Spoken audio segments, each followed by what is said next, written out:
That's exactly what it is. You have black so-called consciousness, which is important. It's a way out of the total nigger ignorance, out of that Willie Lynchism. It's the first step coming out of darkness to light, proverbially speaking. And so consciousness, a lot of people think with the black consciousness, I'm in the black consciousness. You're still on a low level until you come to a black Hebrew consciousness. And many don't get it to make it to that level. They don't make it to that level because it's something that offends ones to really recognize that we are the lost sheep of the house of Israel, right? That we are those people being spoken of from Old Testament to New Testament. But you see, there's a part of it that even the black conscious crowd, although they will say, well, Jesus didn't exist, but Jesus is black, Yeshua, Yahushua, if you please. But Yehoshua is black, right? In other words, Jesus is black. Jesus Christ is black, right? And we'll hold to that, but we're not looking at the fullness of the gospel. What is the fullness of the gospel?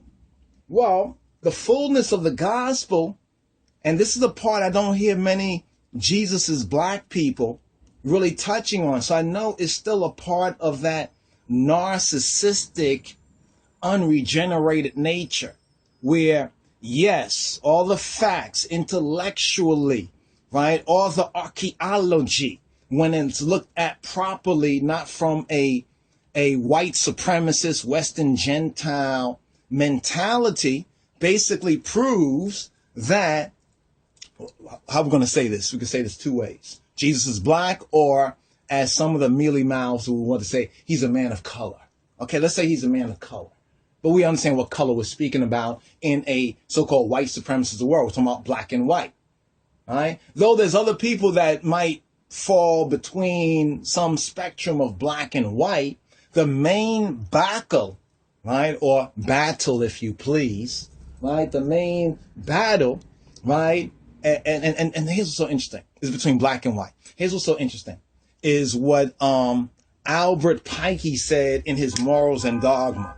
What did Albert Pikey say?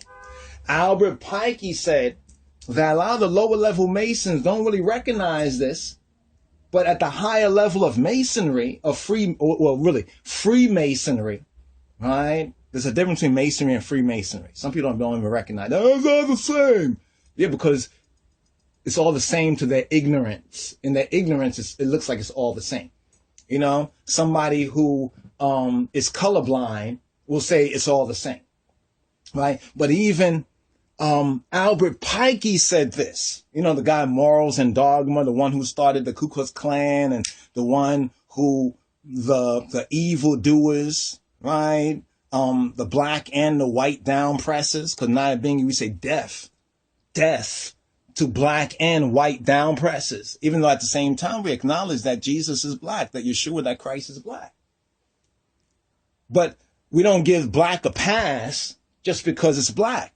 But one's in the so-called black consciousness. I'm going back to the black consciousness kind of thing. Because see, black consciousness is a first step out of the white supremacist butt-fuck ignorance. Plain and simple. And some people are going to turn off to that and say it's rude and how you going to be talking about Jesus and the Bible and holiness. And I know he doesn't have the Holy Ghost. Who said I'm there for ghosts? See, black people are called spooks. That should be another proof for them right there. That blacks are called spooks. And they talk about Holy Ghost, but they still don't get it. All right. But their ass is toast, right? If after all this is said and done, they refuse, right, to have a love of the truth, right? But let's get forward to what's his name? Albert Pikey. He says that Lucifer, right? Lucifer is the white one. Lucifer is their white god. So Albert Pikey proves the Antichrist would be this whitewash idea, this blonde hair, blue eyed Jesus, and this false idea that, for the record, has fooled not just black folks. It's not just black folks fooled by this, but especially white folks, so-called, have been fooled by this. That's why a lot of them are just waking up now. Oh, New World Order. You know, like you didn't know this. Ain't no New World. Look at the back of the dollar. The back of the dollar says, Annuit Coeptus. Novus Ordo Seclorum. Announcing the birth of, really, they say coeptus. Coeptus is conception. So announcing the conception of, wait, hold up for a moment. 1776 was the conception. You know what a conception is? It's like, it's like when that seed has been pollinated, so to speak, using that kind of horticulture language. But in human language, it's when that seed, right, has been conceived, right? So 1776 marks the conception of the New World Order. People keep talking about, oh, New World Order is coming. No, we're already in it. We're already in it, right? We're already in it. What's coming is judgment, lake of fire, and the second death. That's what's coming. You know what I mean? The second coming already came, and they missed it already because they said he was a thief. And they crucified Yeshua HaMashiach, right, between two thieves, right? Well, so it be. But he tried to reveal to them that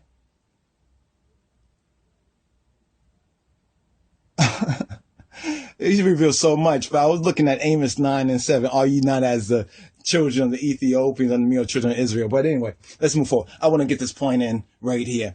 Just ranting a little bit on this, but I was going to do a series. Jesus is black but I don't want ones out there to think that, oh, because they black.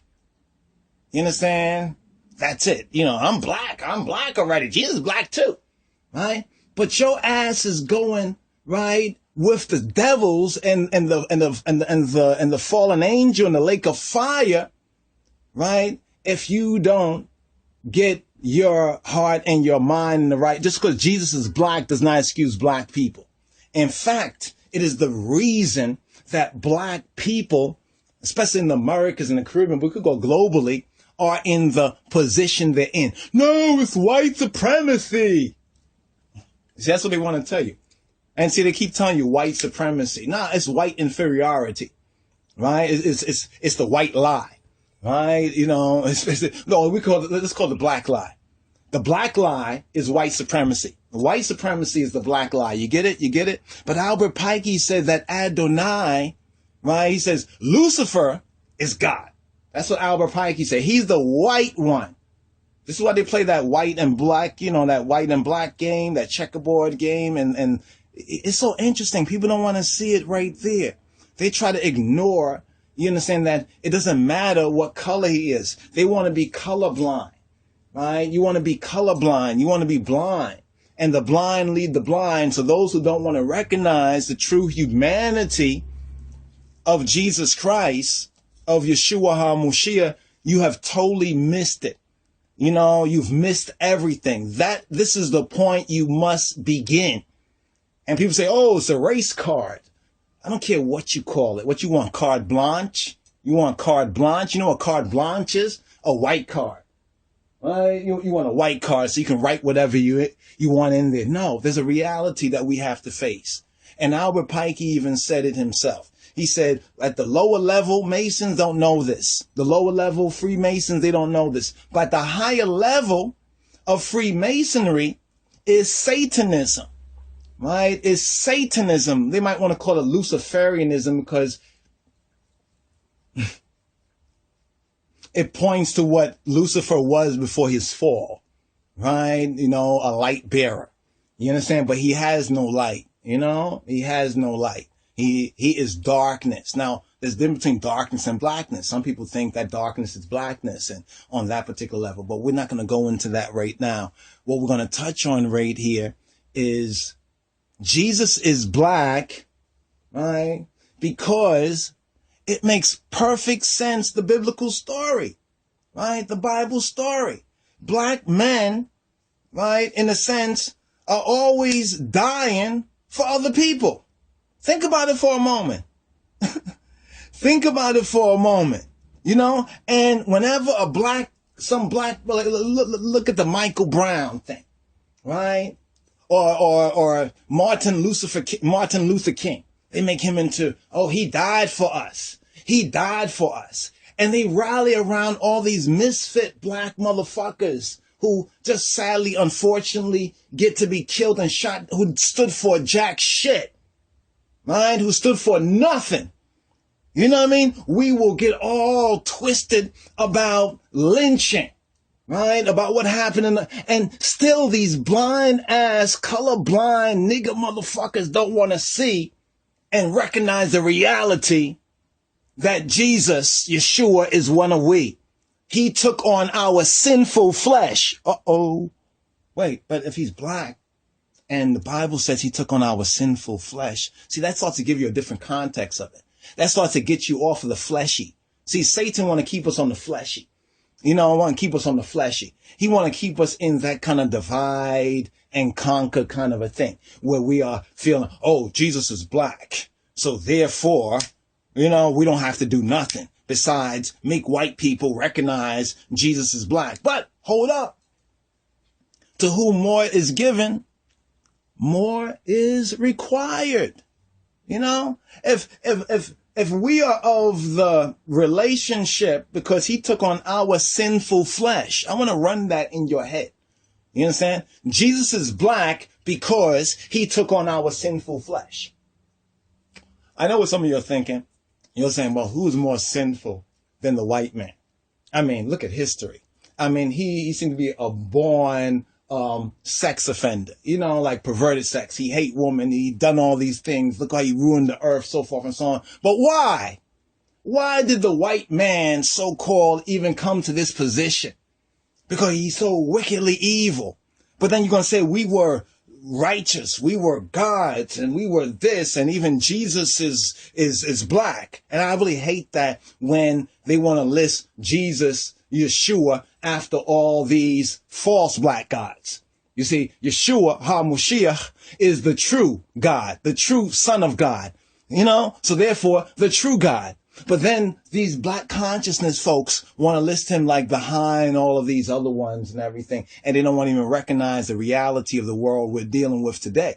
You see, the testimony of Yeshua HaMashiach reminds me of what they do with hip hop. You know how they steal from black people, they take from black people, like what they do with hip hop, and then they'll put their own, like look at Eminem, you know, look at who's this other boy, Justin Beaver or whatever, Believer or whatever they want to call him like that, how they'll twerking, look what happened with twerking, Miley Cyrus, Hannah, Blonde Hannah, Tana Manna, whatever, but she doing twerking, right? She doing twerking, now it becomes a big thing. You know, and then we say, black people been doing this for the longest. How come they don't get any credit for it? You know what I mean? Or black people doing hip hop. Eminem is not the first one to come up with hip hop. And then when we're talking about, well, what happened with Christ and the Bible and so-called Christianity? It's the same thing.